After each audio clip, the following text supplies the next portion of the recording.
These days, central air conditioning systems do a lot more than just cool the air.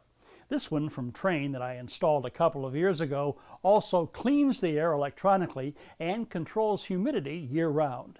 Regardless of what kind of central air conditioning system you may have, for the most part, they're reliable and trouble-free, provided they receive some regular care and maintenance. Now, some of this maintenance you can do yourself. Air conditioning systems have two basic components, an indoor unit called an air handler and an outdoor unit called a condenser. The air handler removes heat from indoor air, and the condenser discharges that warm air to the outside. The condenser needs good airflow to do its job properly, so it's important to remove any leaves, twigs, or other debris that might obstruct air movement or find their way inside the unit. Also, make sure bushes and other foliage are trimmed back so they're at least 2 feet from the condenser. Remove any obstructions that are nearby or leaning against the air intake fins. A note of caution here. Avoid spraying water directly into the fins in an attempt to clean them. Doing so can force dirt and debris into the condenser coil inside. Regularly checking the filter in the air handler is, for sure, one of the most important maintenance tasks you can do on your own. Dirty filters like this one are simply replaced. Other types are designed to be cleanable. Many modern thermostats are battery-powered.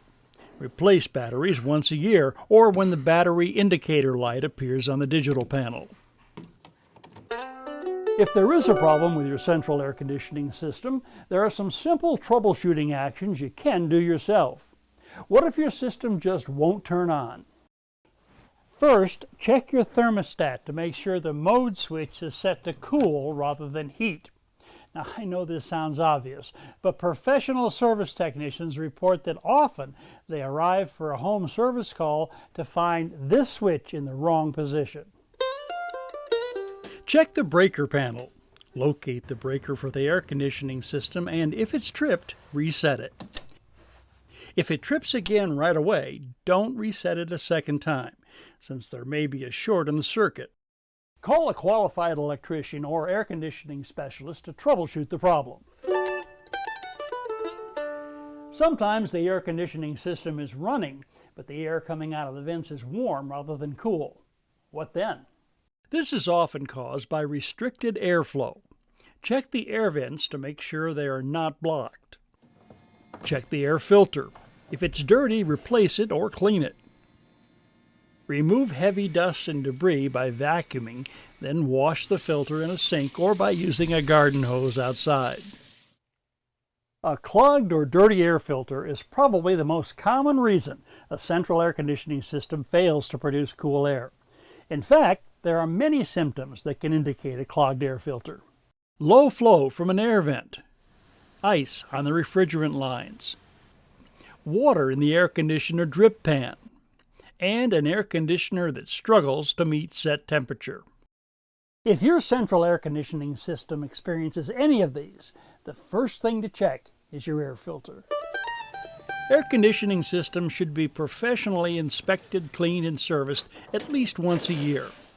A qualified technician will go through the outside condenser by removing the top and examining the inside for dirt and debris, especially on the condenser coil. Dirt that's collected here acts as an insulator and can interfere with a unit's ability to dissipate heat that's been removed from indoor air. The technician will also inspect and tighten electrical connections, test electrical circuits, and measure refrigerant levels. Inside, the technician will inspect and clean filters, check the air handler coil, examine the fan or blower, test electrical circuits and electronic components, clean electronic air filtration systems, clear the condensate drain P-trap, test emergency shutoff switches, and check thermostat operation. Today's air conditioning systems provide high-quality indoor air year-round. a modest amount of maintenance and servicing will keep them operating efficiently without interruption.